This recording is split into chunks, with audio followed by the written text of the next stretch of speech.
Hello बच्चों, welcome to JF Urdu stories. आज मैं आप लोगों के लिए लेके आई हूँ the lion and the rabbit story. एक लायन की स्टोरी जो कि एक जंगल का बादशाह था। वो बहुत ज़्यादा बहादुर था। उससे जंगल के तमाम जानवर डरते थे।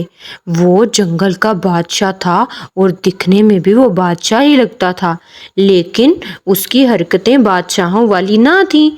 वो तो अपनी राया का ख्याल बिल्कुल ना रखता था और जंगल में पाए जाने वाले तमाम बाकी जानवर और परिंदों के साथ बहुत बुरा सलूक करता था। जब भी उसे भूख लगती तो वो किसी न किसी जानवर पर हमला कर देता और उसे दबोच कर अपने पंजों में जल्द अज जल्द खाकर अपनी भूख मिटा लेता। तमाम परिंदे और जानवर उससे बहुत ज़्यादा डरते थे और उससे दूर भागते थे और वो इस बात को देखकर बहुत खुश होता था। वो बहुत डरावना लगता था जानवरों और परिंदों को। जानवर और परिंदे उससे बहुत ज़्यादा डरते थे और दबक कर उसके सामने खड़े रहते थे। वो ये देखकर बहुत खुश होता था और अपने आप को बहुत अच्छा समझता था। वो जंगल का बादशाह होने के साथ साथ दूसरे लोगों के दिलों पर राज भी करना चाहता था ताकि लोग मुझसे डरें। जंगल के तमाम जानवर उससे बहुत डरते थे, हालांकि पानी में पाई जाने वाली फिशेस भी। वो दिखने में बहुत खूबसूरत था, वो अप टू डेट रहता था और एक दिन वो तरह तरह के ऐसे बोसीदा खाने खाकर तंग आ गया तो उसने कहा अब मैं जंगल में निकलता हूँ और उसने शिकार करना शुरू कर दिया। तमाम जानवर उससे डर कर दूर भाग रहे थे क्योंकि वो किसी को भी पकड़कर जल्द अज जल्द दबोच लेता और खा लेता। एक दिन तमाम जानवर एक जगह पर इकट्ठे हुए और उन्होंने फैसला किया कि हम कोई तरकीब सोचते हैं। तमाम जानवरों ने शेर से बचने के लिए तरकीब सोची तो एक पॉर्क्यूपाइन को उन्होंने भेजा शेर के पास कि तुम उसके पास जाओ और उसे कहो कि हम तुम्हारे सामने खुद पेश हो जाया करेंगे ताकि बाकी सारे जानवर मौत के डर से दबक कर बैठे ना रहें और अपनी ज़िंदगी को एंजॉय करें। उस पॉर्क्यूपाइन ने कहा ठीक है, मैं ज़रूर जाऊंगा उसके पास ये पैगाम लेकर। वो जंगल में सबसे बूढ़ा था और वो अच्छा भी समझा जाता था।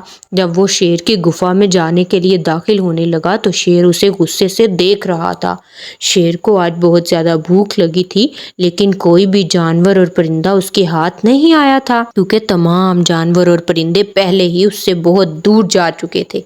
जब शेर के सामने ये सारा मामला रखा गया तो उसने कहा चलो ठीक है, मैं अब जंगल में नहीं आया करूँगा, तुम लोग आज़ादी से रहो, लेकिन मेरा शिकार रोज़ मेरी गुफा तक पहुँच जाना चाहिए। तो पहले दिन एक छोटे से हिरन की बारी आ गई। जब शेर के सामने वो हिरन पेश हुआ तो शेर बहुत ज़्यादा खुश हुआ। उसकी आंखें चमकने लगीं कि आज तो मुझे बहुत लजीज खाना मिला है खाने को और उसके लिए मुझे कुछ मेहनत भी नहीं करनी पड़ी। उसने उसको दबोचा और उसको खा गया और उसको ख़त्म कर दिया। और शेर आज बहुत खुश था कि बगैर मेहनत के उसे खाना उसकी गुफा में ही मिल गया। इसी तरह रोज़ कोई ना कोई जानवर उसकी गुफा में पे आता और उसके लिए वो खाना बन जाता। शेर अब बहुत खुश रहता क्योंकि उसे बिल्कुल काम ना करना पड़ता और वो अपने घर वालों के लिए तरह तरह के लजीज खाने तैयार करता और उनको खिलाता और इस तरह उसकी ज़िंदगी बहुत आसानी से गुजर रही थी। उसका बेटा भी जंगल में इधर उधर अपनी जीप में राज करता था और इसी तरह जालिम था जैसे कि उसका बाप था। एक दिन वो जीप लेके निकला तो उसने 2-4 जानवरों को नीचे कुचल दिया। जंगल के बाकी तमाम जानवर उसके छोटे बेबी से बहुत ज़्यादा प्यार करते थे क्योंकि वो उनका बादशाह था। एक दिन बारी आई एक नन्हे खरगोश की जो दिखने में बहुत खूबसूरत और नाजुक सा था। उसने सोचा कि मुझे कुछ करना चाहिए, मैं कैसे अपने बाकी तमाम दोस्तों का बदला लूं। वो सोच विचार में पड़ गया। रास्ते में जाते जाते सोचने लगा, अचानक उसे एक तरकीब सूझी और वो खुश हो गया और उसे रास्ते में एक तोता मिला। उसने उसको भी अपनी पूरी दास्तान सुनाई। जब वो शेर के सामने पहुंचा, शेर बहुत गुस्से में था क्योंकि आज खरगोश की बारी थी और वो लेट आया था।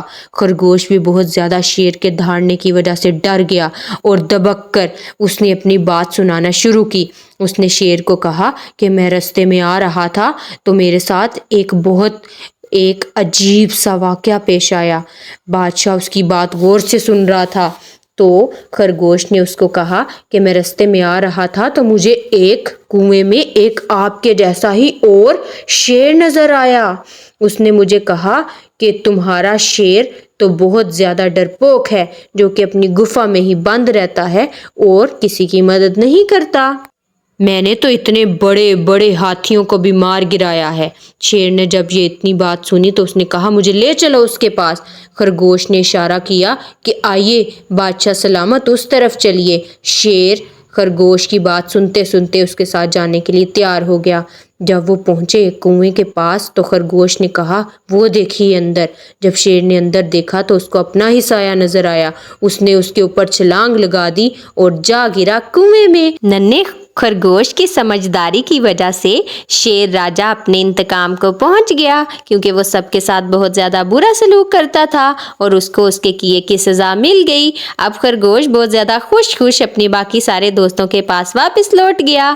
تو پھر ملیں گے اگلی سٹوری میں۔ اپنا بہت خیال رکھیے گا اور میرا channel JF Urdu story subscribe کرنا مت بھولیے گا۔